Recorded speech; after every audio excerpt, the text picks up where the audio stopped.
Happy Sunday, everybody. Welcome to Straight Up Tennessee on a Sunday. Y'all, the last time I checked, the boys are almost all the way back in town. 48 days until it is officially football time in Tennessee. And there's so many things happening this week, and that's why we are here on a Sunday. You see it in the title, linebackers and wide receivers. We talked about it a little bit last week. But we're going to talk about we're going to go in depth a little bit more about this linebacker room. What's there now? What's existing that was there last year? What's new? What's on the horizon that we may see live in full effect in 2025? And then we're going to move to the offensive side and talk about these wide receivers. Everyone is so worried about this position this year. There may not be too much reason for concern. And I'm going to tell you why I genuinely think this as we get into the show. But then also, man, SEC Media Days is this week on actually Tuesday. The Vols show up on there in, I think it's in Atlanta this year. I'm tripping, maybe. I don't know. Typically, it's Birmingham for hoops. But they taking some dogs with them. And obviously, those three guys Heupel chooses yearly are who he looks at as the leaders or the people that are not only leading this program, but they are holding the mantle. They are taking this program to new heights. But then this man, Josh Heupel, is on some type of tear recruiting. So y'all better lock in tonight, man. Got my guy C2 with me, and I got my boy Dylan, man. You already know what it is. It's Straight Up Tennessee, baby. Welcome to Sunday Funday. Let's get it. Tennessee's the program to keep an eye on. If you want to know which program that's not currently at the head table of college football, it's Tennessee. Now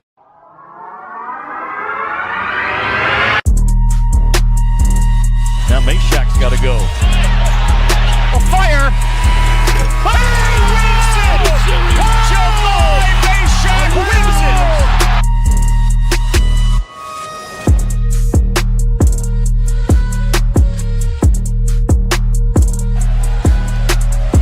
A strike, Burton needs a bolt. Swing and a miss, and for the first time, Rocky Top reaches the mountaintop of college baseball.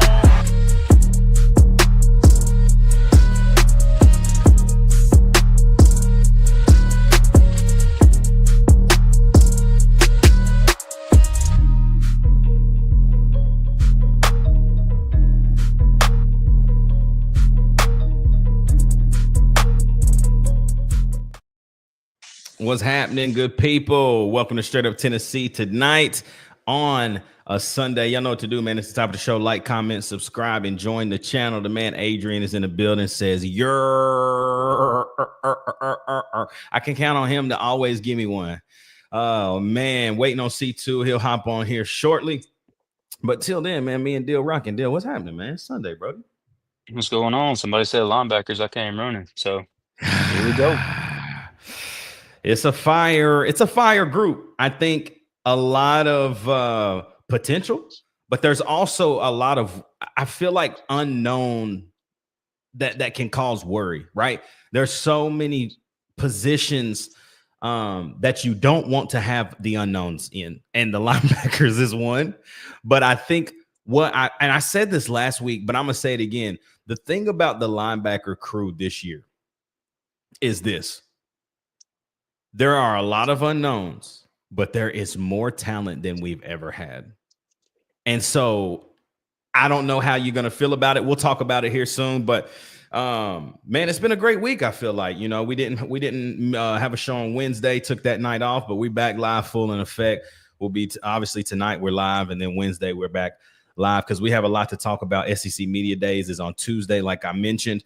And I'm excited about this year, bro, because I think so many times, right, you knew in the previous year you're going to have a lot of these bigger, older guys. But, you know, not only did Heupel surprise me a little bit with who he took, I was more shocked.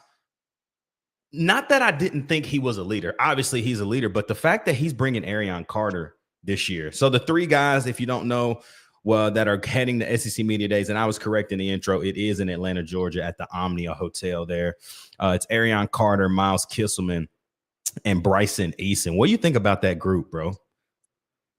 I mean, that's some of our oldest players. I know Kitzelman was relatively new, being that he transferred in last year. But I mean, if anybody remembers the spring game, that press conference right after that, Miles Kitzelman was the guy talking all about Nico. Nobody Yep. else would say a word. So you could He tell didn't that the care. coaching staff, oh yeah, you can tell that the coaching staff trust him, that he ain't gonna say nothing crazy, and he's just gonna keep it straight and in a row, just like that.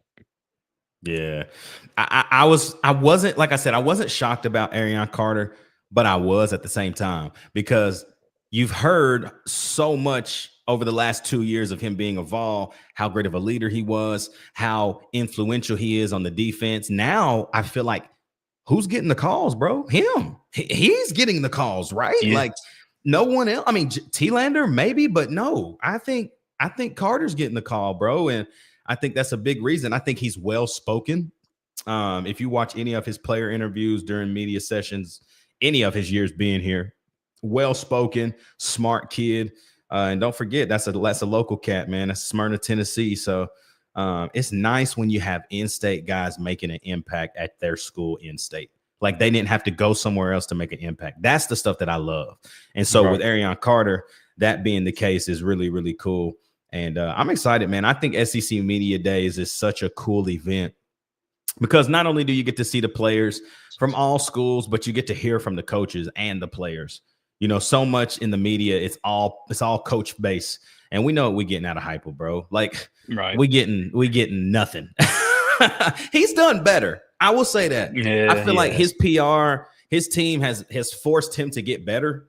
But we still know what we're getting, bro. Like, it's not gonna be anything wild or anything big. It's just gonna be straightforward to the point. Guys working hard, control what you can control, blah blah blah.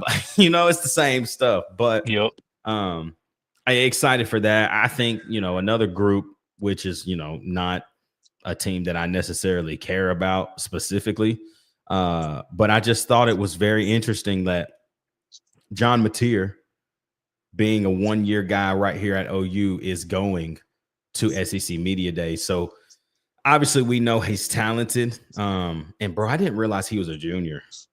Yeah. But he got to play big boy football, man. You can do what you want at Washington State. I'm sorry. Right. You got to come in this SEC and earn it, bro. And I think he's a good ball player.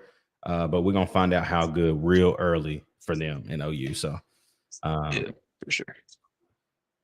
Bro, let's talk about these linebackers, man. Let's just talk about what's on the team. What will, you know, at first, let me do it this way. I'm going to give you kind of, how do I want to say this?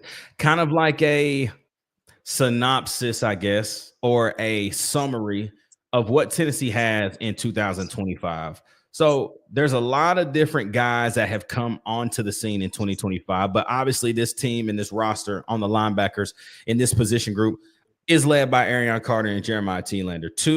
I hesitate to say it, but 2-3 year starters. I mean, there's moments where Jeremiah T-Lander had to start his freshman year due to the Peely injury, right? He didn't play as much as Arion Carter did, but I mean, you got to call him a starter is a starter. And so a guy that has started games since his freshman year in Jeremiah T-Lander, Arion Carter as well. We know what we're getting out of Arion, and we hope we know what we're getting out of Jeremiah. I feel like that's the forecast for 2025, is that I think Jeremiah T-Lander has played enough reps to now turn into a viable asset. I don't think he was bad last year. I think he had a lot of bad moments. I mean, and he had a lot of bad moments. Okay. I'm just going to call it a spade. But the reps make a difference, bro. It's the same reason why we talk about how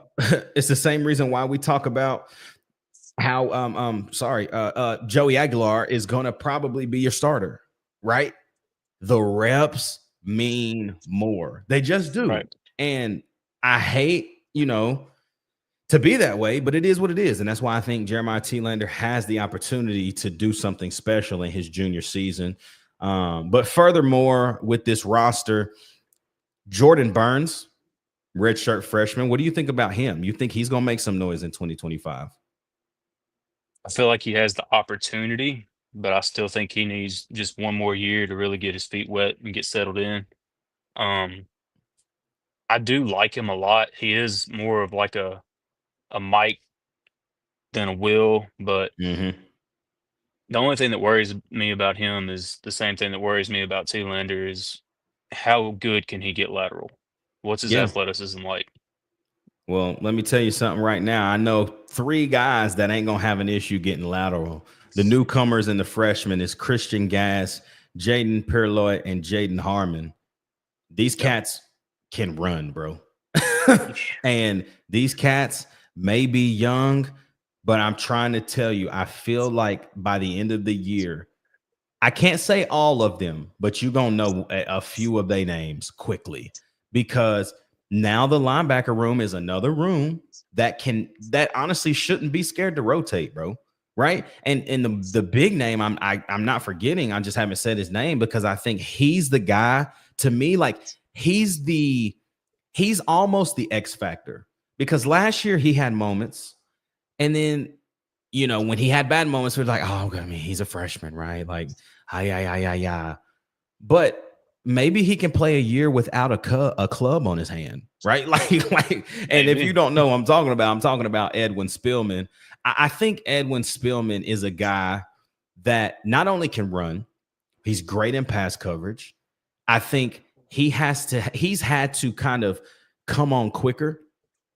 And I think now, with a year under his belt, a full spring, not injured, right? Like, I feel like he now has the opportunity to not only play reps, but have meaningful reps, bro. And I think he's going to be able to spell both of those guys. I think he's definitely more of, like you mentioned earlier, I think he's more of a Mike kind of guy. But I feel like he can play Will and Sam if needed to, because then it's just going to let him not have to worry too much about what's going on from center to him 7 yards, right? Like he can just make a play if he's coming off the edge. He's got a tight end in coverage, whatever it might be. Honestly, he may be better in those positions at times. But when you overall, when you look at this group on paper, you're excited, bro. For sure. You're more excited on the back end of it with the potential that we could have, not so excited on the front end with what we have immediately. But when you look forward in this linebacker room, and you can just tell, like, we've got some guys coming in, and if nobody's been paying attention to recruiting, we've got some guys coming in next year too. But I think the biggest thing that we've got to do is that we've just got to trust our guys. We've got a lot of experience under Arian Carter. We've got a lot of experience under Jeremiah Lander. We've just got to sit back and hope that they can get the work in. Y'all welcome C2 to the building. C2, what's up, boy? What up, y'all? Sorry, I'm a little late. Thought we were starting good. in an hour. We started earlier. Shoot, look. Everybody showing C2 love. What up, C2? Brent Rain, C2, what's up? Grayson, what's up, man? Grayson Riffy says, what's up, fam? Been a while. Finally able to watch live, and glad that you are locked in with us tonight. Going back to what we were just talking about, though, Dylan, Adrian even says it, man. I hope Edwin Spillman shows out this year. Here's my thing about Edwin Spillman. I feel like he was always better than his brother who transferred out, who now has transferred out and then transferred out again from wherever he just was, right? But I didn't know how good he was going to be. Like I saw, and I know it's Vanderbilt, y'all. Like y'all can say whatever you want. It's Vandy. They had us 14. They had us 14-0, regardless. Okay, and we knew we wasn't losing, but it was what it was. As soon as they threw Spillman in, bro, I felt like the entire defense changed. Like he was just flying around. He had no idea what coverage was, but he was out there flying around. And that's the stuff now. Controlled chaos is what we're going to see in 25 from him. Like he reminds me of Arian Carter's freshman year. Literally. Arian had no idea what a cover 2 flat was, bro. Like, and neither did Edwin Spillman last year. But I genuinely think he's gonna make some noise because he's athletic as a heck, bro. Like athletic as a mother. But I feel like too, he's just a football dude. And so you tame that in now with a guy in Coach Inge, who, guys, listen, I know when I said this last year, when he got hired, I thought it was like a what the heck kind of hire. I was wrong. I'm just gonna say it like that. The dude not only can coach, he can recruit. So, which one of these young guys, outside of Edwin Spillman, do you think A will see the most clock or B should see the most clock between Gas, Harmon, and Pierlot? Me personally, it's Perlotti because Perlotti. I like that. Perlotti. I call him Pierlot. Pierlot. it's all good. Me personally, man, he just reminds me so much of Aaron Beasley. He has that converted safety play style, and I really like that because he can not only get lateral, but he's also very quick when he hits the hole. He can get in the backfield really quick, wreck shop. I feel like you give him a year of experience, 2 years maybe, that dude's gonna be a problem. What do you think, C2?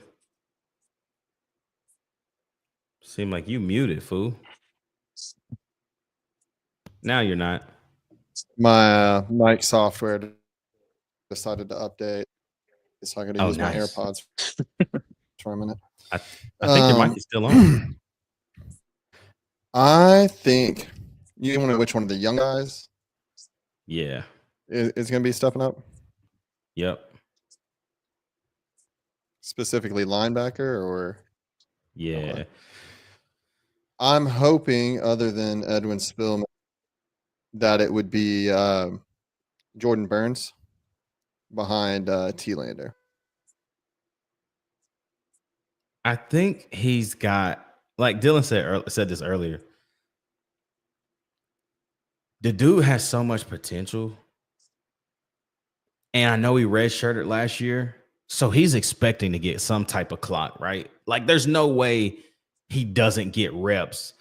I think it's up to him how many. You know what I mean? Like I think it's gonna be up to him for when, like, how many. I want everybody to answer this question. Brent Rains in the chat says, y'all think Coach Heupel is a top 5 coach in college football?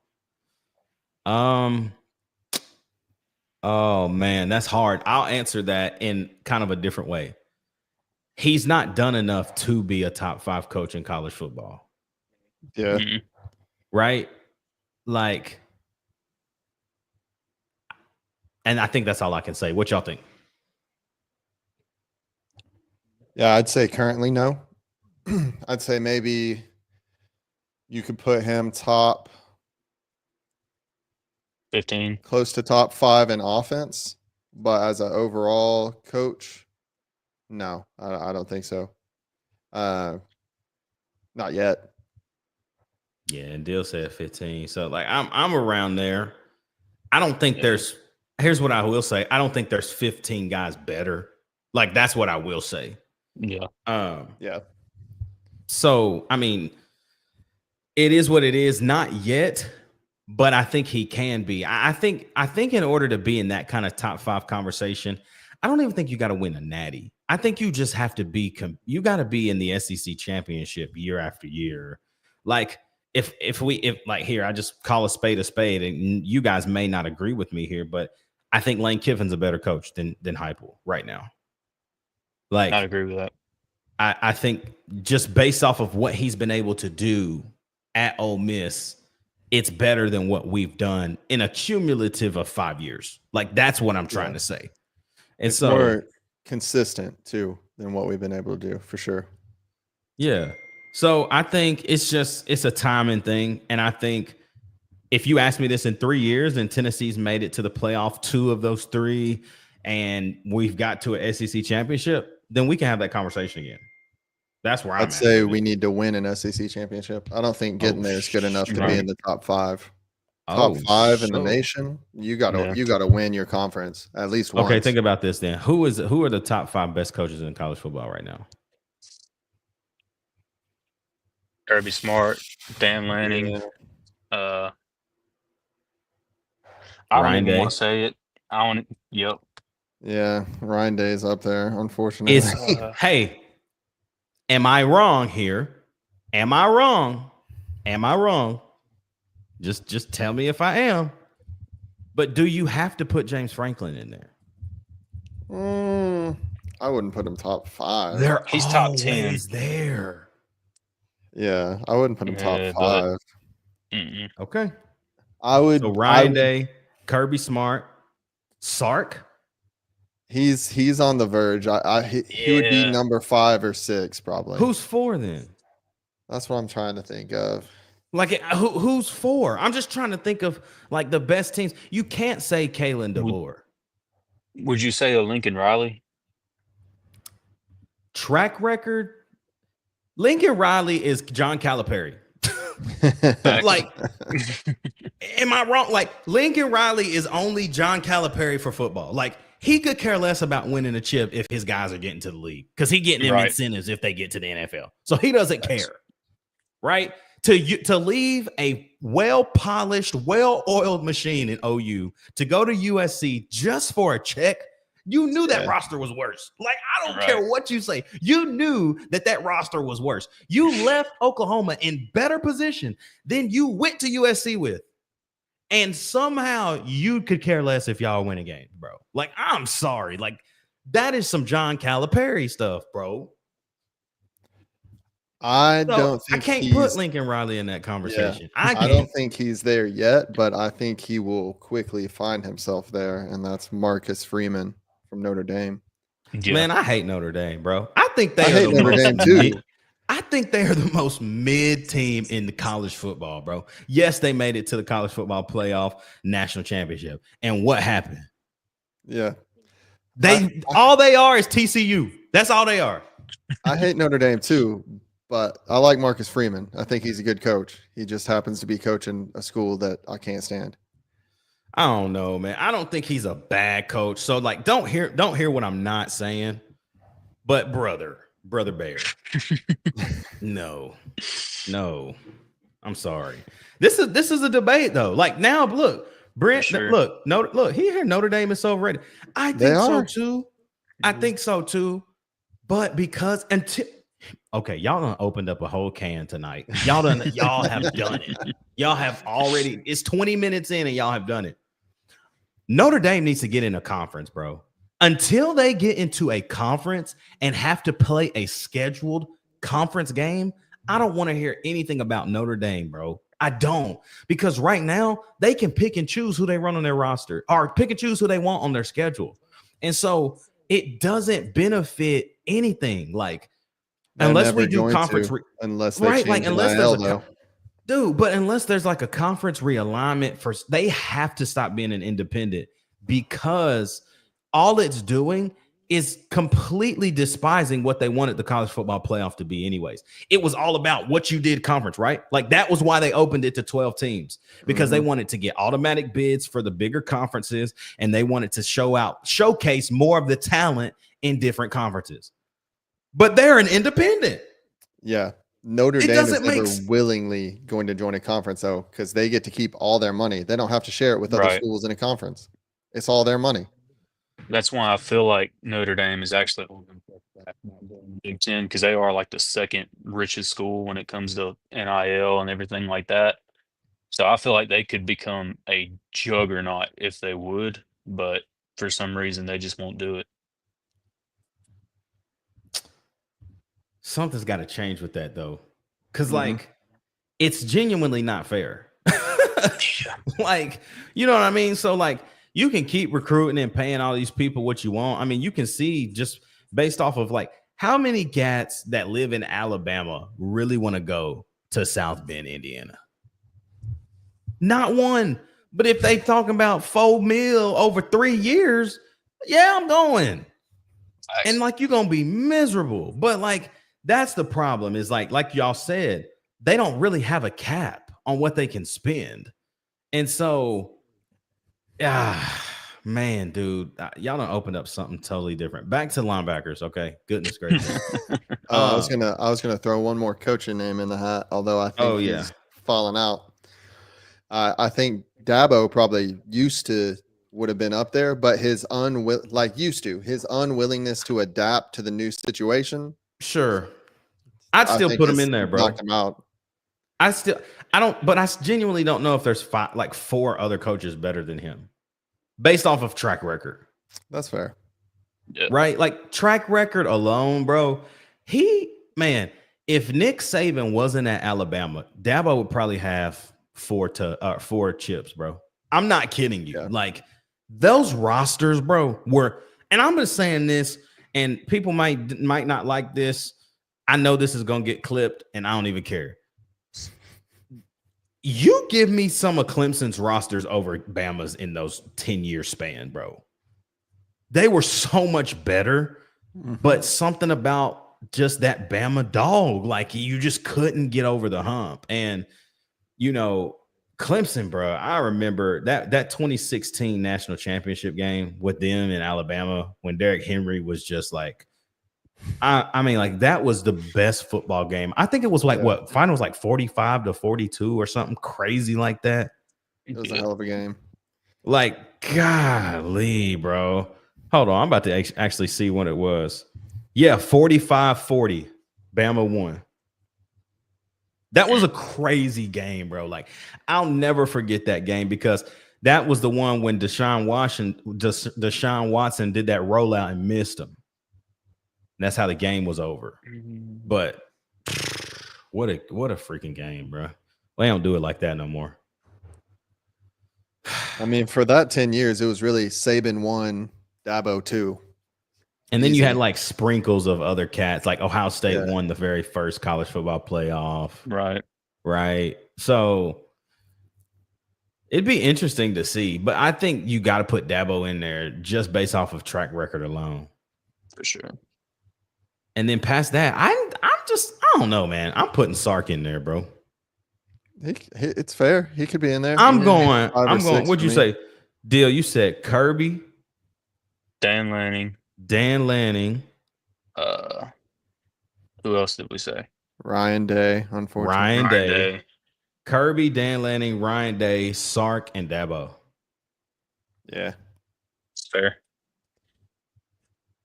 That's the top 5. Now, you want to go to 10? That would be interesting because that would be so opinionated. But who knows? So, like I said, I was wrong about William Inge. He's recruiting the heck out of this team, and he's building something special. And so I'm just hoping it all translates because to flip Perlotti, I like his name now that I know how to say it, to flip him on signing day, let me know all I needed to know about Inge. People trust him. He cool. And he's going to coach you hard. And I feel like that's why, honestly, I think that's why Arion Carter didn't leave last year. It's because I think he trusts Inge now. I think it wasn't that they didn't like, well, I'm lying. I'm going to say it. I don't care. They didn't like Brian John Marine, okay?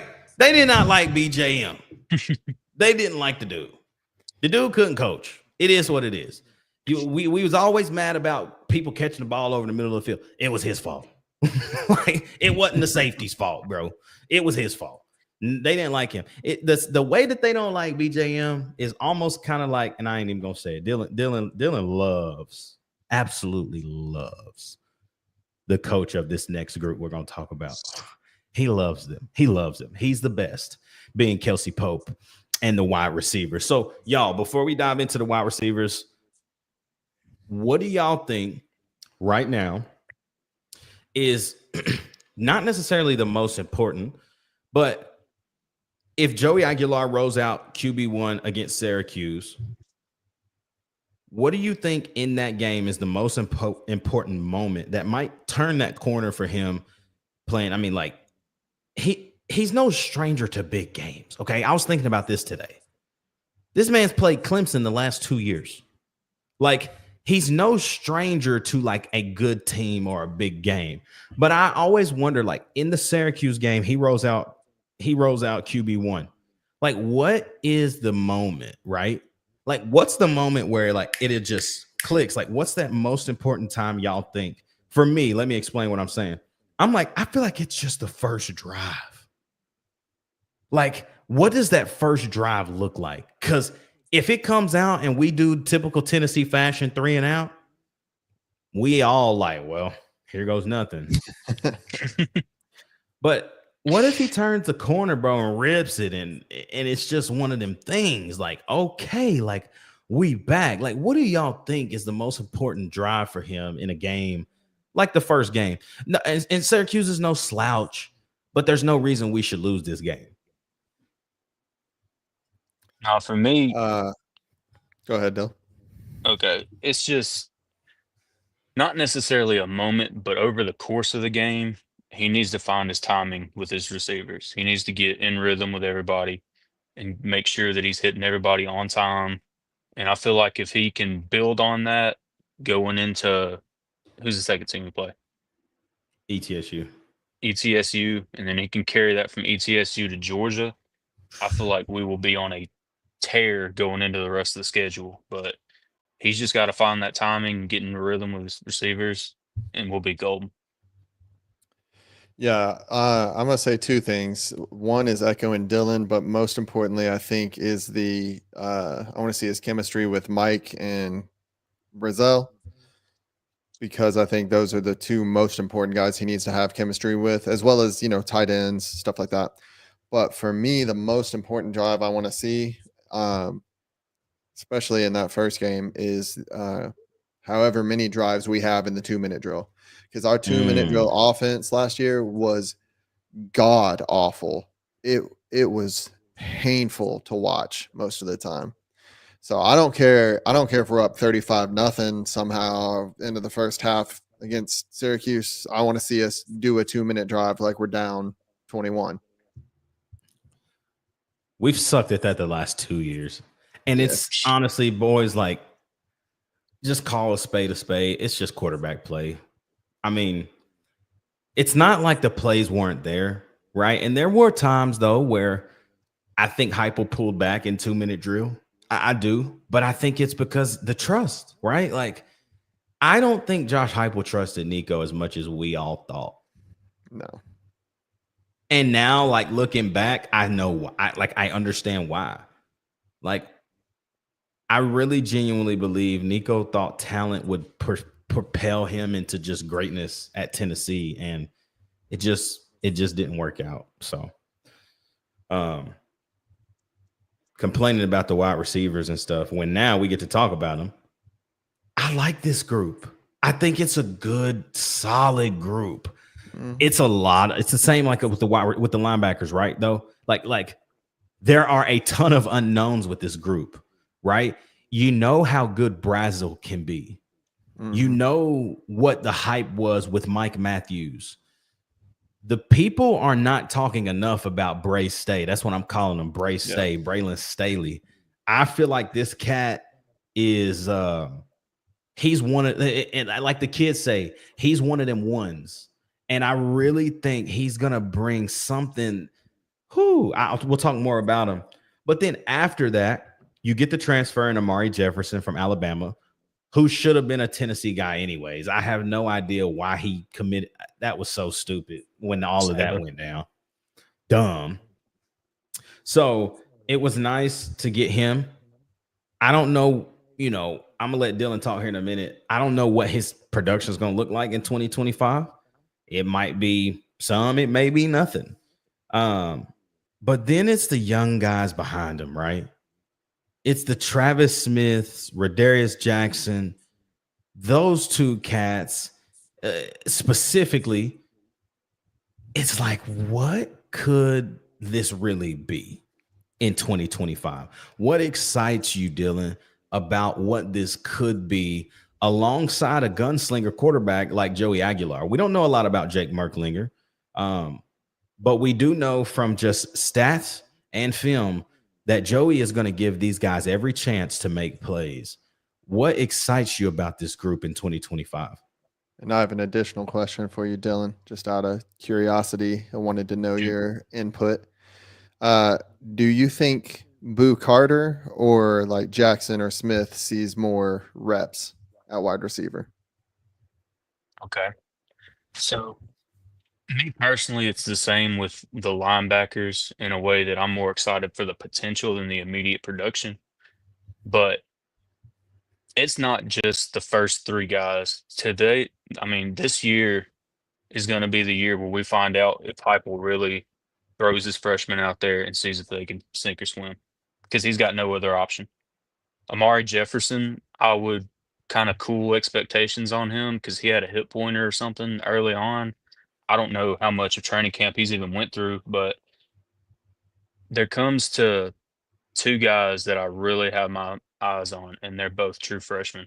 And it's Travis Smith and it's Rodarius Jackson. Travis Smith, we all pretty much know about. He's big time, high 4-star receiver. He, honest to God, reminds me of Cedric Tillman. And the other guy is a guy that I've seen play personally, and it's Rodarius Jackson. And I don't want to say too much, but if anybody remembers a man by the name of Cordero Patterson, get your cameras ready. Sheesh. Oh man. So like Corey mentioned, right? Like who of Boo Carter and the two young cats do you think is going to see the most reps offensively? Offensively, I honestly believe that Boo Carter, we're just going to be playing him on offense to make sure he's happy. I don't see him being a huge impact this year. I know that's going to get me some hate, but man, I feel like it'll be a toss up between Rodarius and Travis Smith because I feel like Travis Smith is going to be more of an outside guy, so it really depends on if Chris or if Mike stay healthy. Knock on wood, hopefully they do. But man, I just want to see Rad Jackson cook too. I think it, and you know how we are with receivers, bro. We ride the hot. So whoever's hot in that game is gonna play. Man, it could be the sixth string who just caught 3 balls. Like they're gonna let him ride. So Right. I think it don't really matter in that realm. But what's the most important, I guess, thing we got to see from the receivers, from you guys' point of view? Like Corey, you first see too. Like, what is it that you're wanting to see differently that we haven't seen? I mean, let's just be honest, since 2022, right? Like, what is it that you want to see that is different? And if that's not different, what else could we possibly lean on to get better at this position? I can think of two things. One is regardless of game situation, all that, like run your route hard. Because there were times, even though quarterback play was bad last year, there were definitely times guys were jogging their routes instead of, putting in full effort. And I'm not talking like one of those things where we're only throwing to one side of the field regardless. But even then, if you're not running your route hard, you're letting the whole defense know we're not throwing to your side of the field. So it becomes real easy as a secondary to read that guy's like basically walking out here. He runs a 4.3 and, our defensive end could be keeping up with him right now.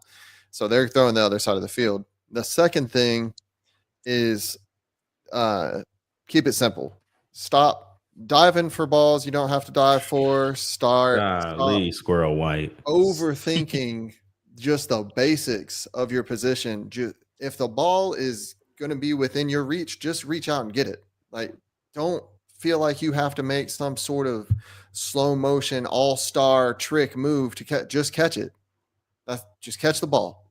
That's all I care about. Yes, Lord. Deal, what about you? Me personally, we just got to get back to the fundamentals. Keep your eye on the ball, catch the ball, tuck it to your chest. It's really that simple. We've had way too many drop passes these last couple of years. Way too many. And I don't know if that's a personnel issue, if that's a coaching issue.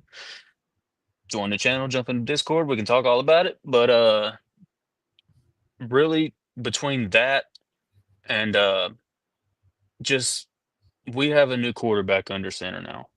You're gonna have to work for it. It used to make me so mad when Nico would run out of the pocket and we'd have guys jogging, staring at Nico. Triple covered, not even trying to cut downfield, left, right, nothing, just standing there. Literally. Yeah. Exactly. Just show some effort. Try to get open. Even when the play breaks down, keep running. Don't stop till you hear the whistle. My guy Billy Bob in the chat says Squirrel did that because his shoulder was dislocated. So yes, but he was doing that before the Arkansas game. So it's not an excuse. But also, and Grant, I've never played receiver, so this could be the dumbest take. I'm put my hand up. Just say that.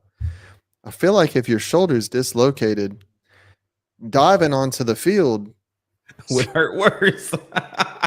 Like, it's just that to Golly, me, as someone who's never played the position, sounds like a bad idea. Granted, I don't think he should have been out there playing with a dislocated shoulder. I think we should have put some young guys in, like Mike, got him some more play time, but whatever. Right. And so while I understand he did, but it just, man, there were so many times we were diving for balls, bro, that made no sense. And so I think, like you mentioned, C2, I like what you both said. Fundamentals. Look, he said that's his fault. Nimrod should have took over. I feel like Chaz had his opportunities, man. Don't y'all? Like, I feel like he has so many opportunities, bro, to like be that guy. And man, he just was he couldn't. And because anytime that would happen, Chaz would come in and he might make a nice catch here, and then the tud he dropping. And it's like, golly, bro, it's a tud. Like, you can't drop these. And so I think for me, it's just clean up the drops, man. Like, there were a lot of balls that weren't coming your way, and they weren't coming in the perfect placement, right? Like, it wasn't right where it needed to be, but man, it was there. You got to make the catch, bro. Like, that's the one thing that Cedric Tillman gets so overshadowed from. Like, people only think about the deep balls and the curls, right, from Cedric Tillman. But man, think about I think about this game all the time from Cedric Tillman, bro. Think about the 2021. Let's go back. 2021 when we played.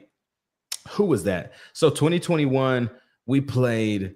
I'm trying to think of the way the schedule went. We played Florida at Florida. They had Emory Jones that year. We lost that game. And then we came home and we played somebody trash. And then we played an SEC team. I guess that was week 6. Let me see. 2021 Tennessee football schedule. I'm going to tell y'all right now who it was, because that's going to kill me if I don't tell you. 21. Can you do something for South Carolina. Yes. It was our revenge game. Yes. That's exactly what it was. Yes. Because that was the game that we ran the fake toss and hit Javonte Payton on a deep post. Nasty work. But this is also the game Cedric Tillman had like 8 catches for like 100 something. And the reason that it was happening was these balls were not great. Like, Hendon wasn't throwing perfect passes, but Cedric was making plays. It's why in 2022, when Hendon threw it up high, when we played Akron, he got said killed. Right? That's what I want back in 2025 from somebody. And that somebody, to me, I think he doesn't have to be the best receiver, but the most impactful receiver has to be Chris Brazzell. You got more experience than everybody on this entire offensive wide receivers group. You have more experience. You played Division I football at a smaller school in Tulane, but you played some dogs while you were there, and you killed them. There's no difference, bro. Yes, you're playing in a better conference, better talent. This should be what a competitor loves. And so I feel like, and let's say this now, y'all. Let's put this on the table. Brazzell made some great catches last year, bro. Like, let's not sit here and talk about the drops, right? Yeah, he had a lot of them, but he also had some balls, man. I mean, the Bama throw and catch, that still might be the best play from 2024.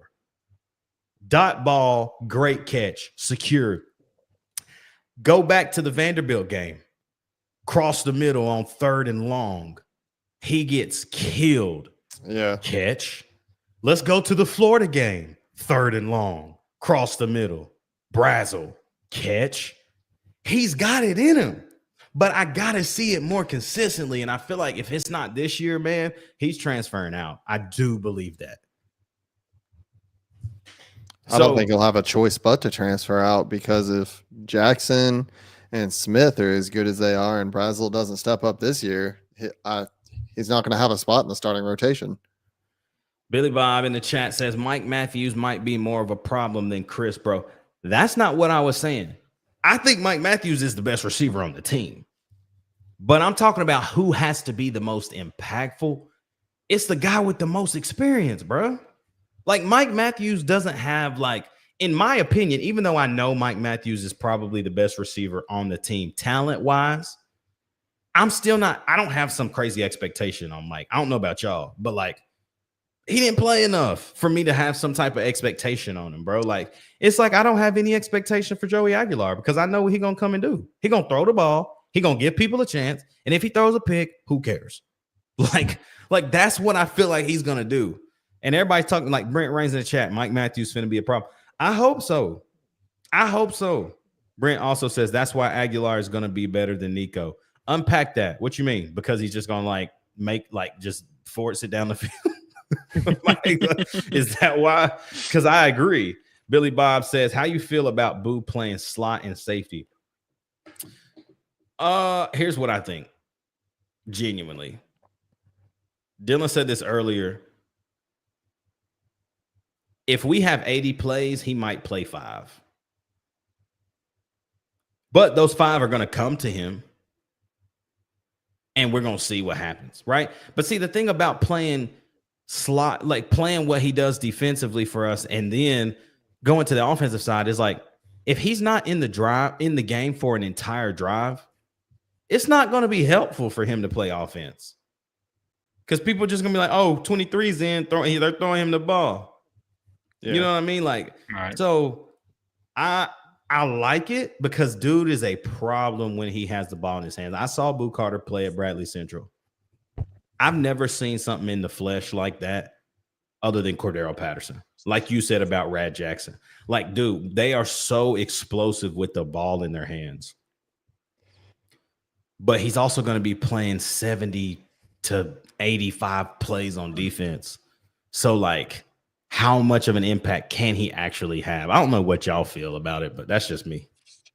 I think he'll be in on maybe a little bit more than 5 plays, but what I'd like to see, because I think we've got decent depth at safety, so I think we may rotate a little bit more to have him play offense to keep him happy. I'd like to see us use him similarly to how San Francisco has used like Deebo Samuel. Mm-hmm. To where we just have some plays, whether he's coming, or whether we're handing it off while he's going across the field, a short pass that like a screen that gets him set up to do something with the ball. Those are the types of situations where I think he could be really useful. But I also just, I don't want him to get like injured by us trying to do too much with him. What do you think, Dale? Exactly. Yeah, I'm just echoing the same thing because, I mean, somebody's got to tell these kids everybody ain't Travis Hunter. I mean, and let's be honest, Travis Hunter was playing in a soft conference when he was doing all that. Soft. You come to the SEC with that, it ain't going to work out for you, big dog. And I really just think that we're just doing it to make him happy so he don't leave. But, I mean, a lot of people forgot, but we already converted a DB to receiver, and that was D. Williams. He got what, 3 plays? Max. Maximum. There's a lot to be excited about, y'all. And I think that in 2025, you're going to see us get back to who we've been known to be simply because of competency. Like, I genuinely have said this, y'all, over and over and over and over and over and over and over and over again. Our problem has not been guys getting open. Yes, I sat in the Ohio State game and I saw guys literally couldn't get off the line. I did see that, yes. But were moments all year long where guys were open and we couldn't hit them. Like, it's really simple. Like, we just couldn't hit them. And so until we realize like we just couldn't hit guys in 2024 and we look forward to what is to be in 2025, I'll tell y'all this right now. Go to church with Joey. Guess who we brought to church today? This is how I feel like this cat is a leader on and off the field. Ethan Davis in church today with Joey. You can't tell me this cat ain't gonna be QB1, bro. He bringing the team along, man. And I feel like that is what a leader does. Not only do you lead the team well, but you lead your peers well, man. And he's doing that. And so I'm just excited to hopefully see all of it come to place, y'all. I mean, 48 days, y'all. We were dreaming about this months ago, y'all. I'm talking like SEC Media Days in 2 days. And then Tennessee Football Media Day soon after. Then it's going to just be wide open, bro. You're going to start getting stuff from VolQuest all the time, Rocky Top Insider. You're going to get all the practice updates. You're going to see them throwing, catching, running, hitting. We're here, y'all. We are officially, 17 days from the start of fall camp? Just about. July 30th? Yeah, it's right at the end of the month. Yeah. We here, bro. What they say? Nigga, we made it. We made it. We did. And it's here, man. And so, y'all, I'm just excited. I think what Hypo's done on the recruiting trail is great. I know we didn't talk about the recruiting trail too much, but the latest commit, man, the 4-star offensive tackle, JB Shabazz, bro, like, dog. Another dog. And I'm telling you this right now, mark my words. Mark my words. He is going to be a 5-star before the year is over. Mark my words. Even with our star rating drawback of coming to Tennessee makes you lose a star? Yeah. He gives me more athletic Gabriel Osenda vibes. Like, he's just a little bit more, but Gabe's a 5-star on different outlets, right? It's like, right, man, if he does what he's supposed to do in his high school career, the rest of this season, bro, he graduate early, he can make impact next year, because I do feel like, obviously, you're still going to have some young guys up there. I think Wendell Moy is a junior this year. And so you're still going to get him back. You're going to get Pendleton back. But it's hard for me to believe that somebody on that line ain't going to transfer. Yeah. So he's got opportunity. Osenda's got opportunity freshman year. But I don't know, y'all. I feel good about this year because of the unknowns. The unknowns make me feel good because we thought we knew. Let me say that. We thought we knew what we were getting last year, and we didn't get what we thought, right? The excitement was so big, and we were so excited, and we didn't get what we wanted with Nico. Yeah, we got to the playoff. That was one of the things, but we did it in the most boring way.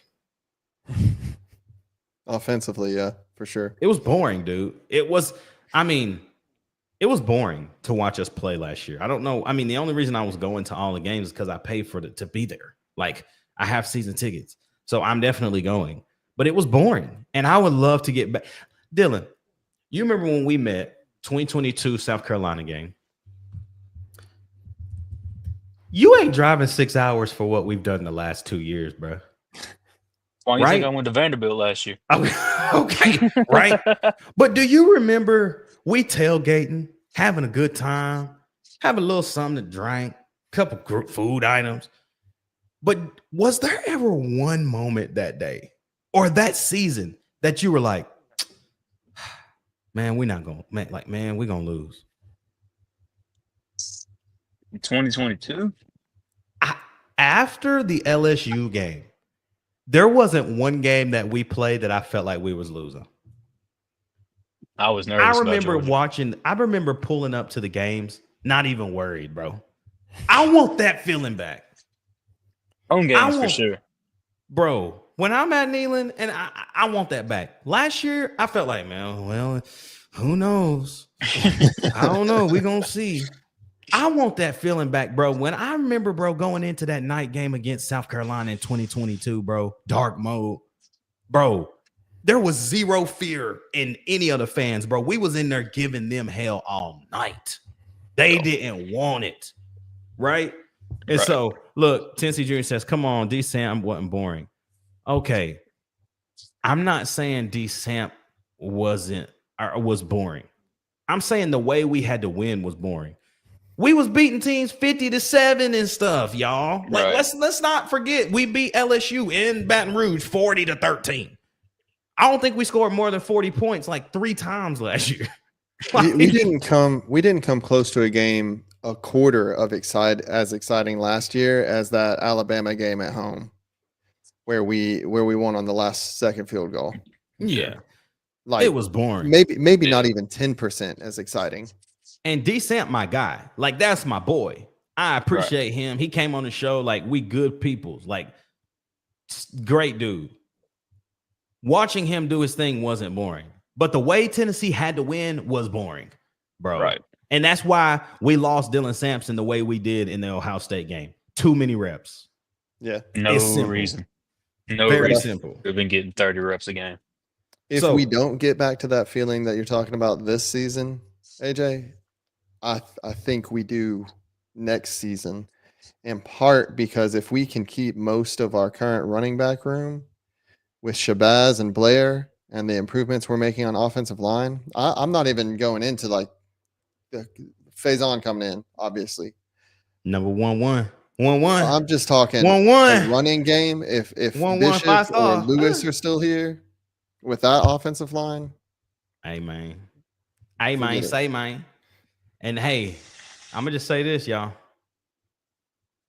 I'm gonna just say this like this: if Hypo somehow gets Hyder and Keys,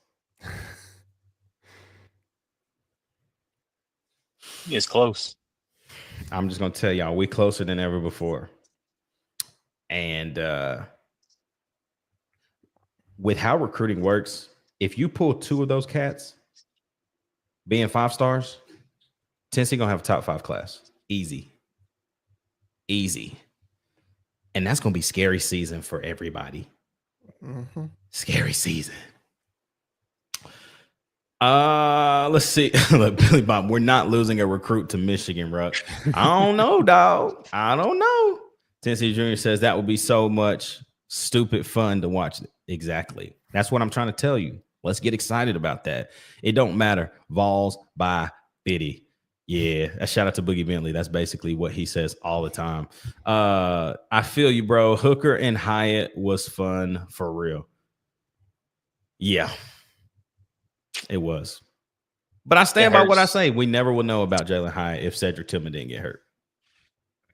I always knew Hyatt was a dog. That's the good old days. Good old days. 3 years ago, old. bro.